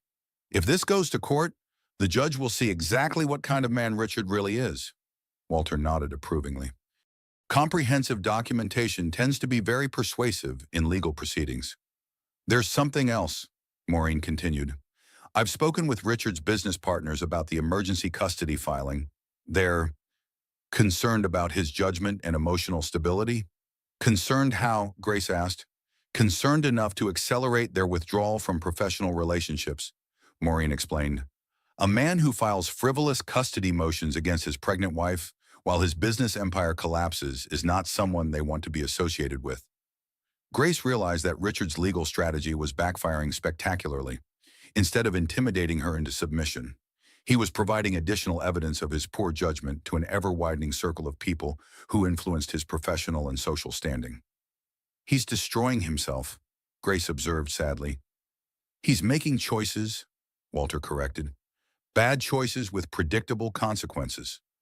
We're just ensuring that those consequences are complete rather than partial. Dorothy reached over to squeeze her daughter's hand. Grace, you need to understand something. Whatever happens with Richard, you and that baby will be protected. You have resources, support, and family who love you. Don't let fear of the unknown keep you trapped in a situation that's clearly harmful. I know, Grace replied, feeling stronger and more confident than she had since the wine hit her face 2 nights ago. I'm not afraid anymore. I'm angry, and I'm determined to do what's best for Charlotte, even if that means ending my marriage. The declaration marked a turning point in Grace's emotional journey from victim to survivor to someone actively taking control of her own destiny. Around the table, the unlikely alliance of her divorced parents and estranged mother-in-law nodded with approval and determination. Richard Hayes was about to discover that attacking a pregnant woman surrounded by people who loved her was the worst strategic decision he could have made. At 2:30 in the morning on Friday, Grace Morrison Hayes went into labor. The contractions began as she was reading Richard's latest legal filing, a document so vindictive and desperate that even his own attorney had reportedly advised against submitting it. The irony wasn't lost on her that the stress of her millionaire husband's continued attacks on her character was potentially triggering the early arrival of their daughter. Dad, Grace called from her suite at the Morrison Hotel, doubling over as another contraction hit with surprising intensity. I think it's time.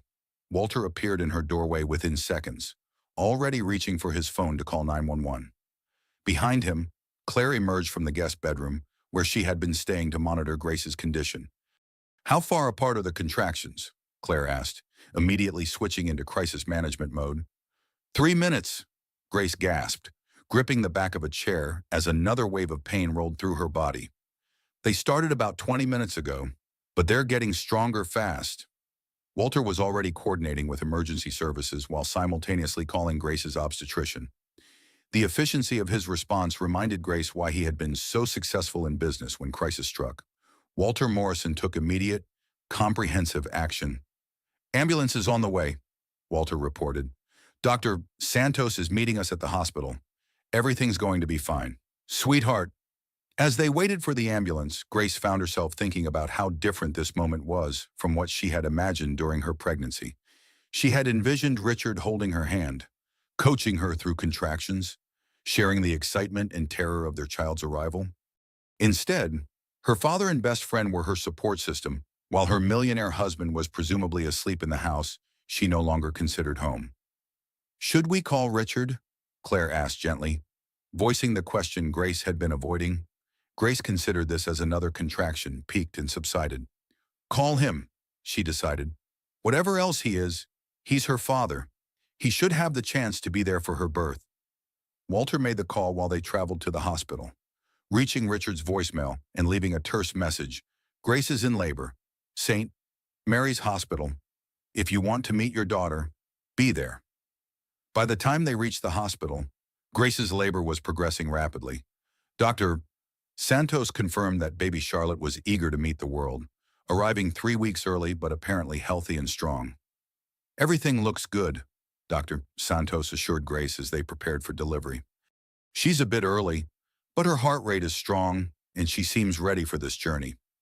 The delivery room filled with supportive voices, Walter holding his daughter's hand, Claire documenting every moment with photos, Dorothy arriving just in time after driving through the night, and even Maureen Hayes appearing with flowers and fierce grandmother determination. Richard arrived 20 minutes before Charlotte was born, disheveled and obviously awakened from sleep by Walter's message.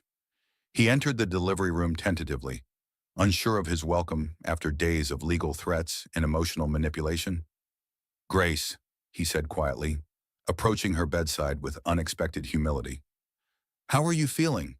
"Like I'm about to have a baby," Grace replied, managing a small smile despite the pain. "Your daughter apparently decided she didn't want to wait any longer." For a moment, Richard's face showed genuine emotion, wonder, fear, and something that might have been love for the child they had created together. It was the first authentic expression Grace had seen from him since the night at Morrison's steakhouse. "I'm sorry," Richard said suddenly, the words seeming to surprise him as much as everyone else in the room. "For everything. For Amber. For that night. For the legal filing. I've been, I've been trying to win instead of trying to be better." Grace looked at her husband, really looked at him, and saw exhaustion, regret, and the beginning of self-awareness that might eventually lead to genuine change. "Richard," she said gently, "we can talk about all of that later. Right now, let's just focus on welcoming our daughter safely into the world." Charlotte Morrison Hayes was born at 4:17 a.m., weighing 6 pounds and 2 ounces, with her grandfather's determined chin and her mother's gentle eyes. When Dr. Santos placed the tiny, perfect baby on Grace's chest, the delivery room fell silent with the awe that accompanies new life. "Hello, Charlotte," Grace whispered, tears streaming down her face as she looked at her daughter for the first time. "Welcome to your complicated but loving family." Walter stood beside the bed, tears flowing freely as he met his first grandchild. "She's beautiful. Grace, absolutely perfect." Richard approached cautiously, his own eyes bright with unshed tears. May I hold her?" Grace nodded, carefully transferring Charlotte to her father's arms. Richard held his daughter with the reverent care of someone holding something infinitely precious and fragile. "Hi, baby girl," Richard whispered, his voice breaking slightly. "I'm your daddy, and I promise I'm going to figure out how to be worthy of you." The moment was interrupted by the arrival of Vernon Sterling, who had driven through the night after hearing about Grace's labor from Maureen Hayes. The mechanic carried a handmade wooden cradle and an expression of deep remorse. "Mrs. Hayes," Vernon said quietly, "I wanted to bring this for the baby. I made it myself, as an apology for my daughter's behavior. It's not enough, but it's something." Grace was touched by Vernon's gesture, especially the obvious craftsmanship and care that had gone into creating the beautiful cradle. "Mr. Sterling, that's incredibly kind. Thank you." Vernon looked at Richard holding baby Charlotte, and his expression grew serious. "Mr. Hayes, I hope you understand what a gift you've been given. That little girl deserves a father who puts her welfare above everything else." "I'm beginning to understand that," Richard replied, never taking his eyes off his daughter's face. Over the next several hours, the hospital room became a gathering place for the extended families and friends who had rallied around Grace during her crisis. Dorothy and Walter worked together to coordinate visitors and manage logistics, their shared concern for their daughter and granddaughter overriding years of post-divorce awkwardness. Maureen Hayes took charge of media management, ensuring that news of Charlotte's birth remained private despite the continued public interest in the wine-throwing incident. Judge Mills stopped by to congratulate the family and quietly inform Richard that his emergency custody filing had been withdrawn by his attorney as not in the client's best interests. As evening approached and visiting hours ended, Grace found herself alone with Richard and baby Charlotte for the first time since their daughter's birth. The silence was comfortable rather than tense, filled with the gentle sounds of a newborn baby discovering the world. "Grace," Richard said finally, "I know I don't deserve another chance. I know I've destroyed your trust and hurt you in ways that can't be easily forgiven. But I want to try to be better. For Charlotte, and for you, if you'll let me." Grace studied her millionaire husband, seeing vulnerability and genuine remorse that had been absent during his previous attempts at reconciliation. "Richard," she said carefully, "wanting to be better and actually becoming better are different things. Charlotte and I need to see actions, not just words." "What kind of actions?" Richard asked. "Real therapy, not just marriage counseling for show. Complete transparency about your finances, your business, your relationships, and time to prove that the man I fell in love with is still in there somewhere, underneath the person you became." Richard nodded seriously. What about us? What about our marriage? Grace looked down at Charlotte, sleeping peacefully in her arms, and realized that her priorities had crystallized completely during the labor and delivery. Our marriage is going to be whatever we make it, Grace replied. But my first priority is raising our daughter in an environment where she learns that she deserves to be treated with respect, loyalty, and love. If you can be part of creating that environment, then we'll figure out the rest as we go. And if I can't, Richard asked quietly, then Charlotte and I will create that environment without you, Grace said firmly. I won't let her grow up thinking that love means accepting betrayal or that marriage means sacrificing dignity. Richard absorbed this ultimatum without defensiveness or anger, seeming to understand that Grace was offering him an opportunity rather than making threats. I understand, he said. And Grace, thank you for giving me the chance to be Charlotte's father, even after everything I've done. 3 months later, Grace sat in Morrison's steakhouse with baby Charlotte sleeping in her carrier, watching her father train new servers in the art of hospitality excellence. The restaurant had become Charlotte's second home, with Walter's staff competing to spoil their boss's granddaughter and Grace finding peace in the familiar surroundings where her family's healing had begun. Richard had kept his promises about therapy and transparency, working with counselors to understand the selfishness and entitlement that had nearly destroyed his family. Their marriage remained a work in progress, built on careful trust and daily choices, rather than romantic assumptions about unconditional love. She's going to be spoiled rotten, Claire observed, watching Walter carry Charlotte around the dining room like a trophy while she slept peacefully in his arms. By everyone except me, Grace laughed. Someone has to teach her that the world doesn't revolve around her, even if Grandpa Walter thinks it should. The wine-throwing incident had faded from viral status, though it occasionally resurfaced as an example of public accountability in the social media age. Richard's business had eventually stabilized at a smaller scale, built on genuine relationships rather than reputation management. Amber Sterling had indeed returned to Millerville with her father, where she worked in Vernon's garage and slowly learned the difference between attention and respect. Most importantly, Charlotte Morrison Hayes was growing up surrounded by people who demonstrated through their actions what love, loyalty, and family really meant. She would learn from her grandfather Walter that protecting family was a man's highest calling, from her grandmother Dorothy that forgiveness was possible but not automatic, and from her mother that dignity was never negotiable. As for Richard, he was learning daily that being Charlotte's father was both his greatest privilege and his most demanding responsibility. Every choice he made was now measured against a simple question. What kind of man do I want my daughter to see when she looks at her father? The answer to that question was still being written, one day at a time, in the careful rebuilding of a family that had been broken by betrayal, but strengthened by the fierce love of people who refused to let a precious child grow up without knowing exactly how much she was worth. Grace looked down at her sleeping daughter and realized that the wine-throwing incident, as painful as it had been, had ultimately given Charlotte the most valuable gift possible, a family that would fight for her, protect her, and show her through their actions what she deserved from the world. Sometimes the worst moments in life created the foundation for the best ones to follow, and sometimes public humiliation was actually the beginning of private redemption. In the end, Charlotte Morrison Hayes would grow up knowing that she was loved fiercely, protected completely, and valued beyond measure by every adult in her life.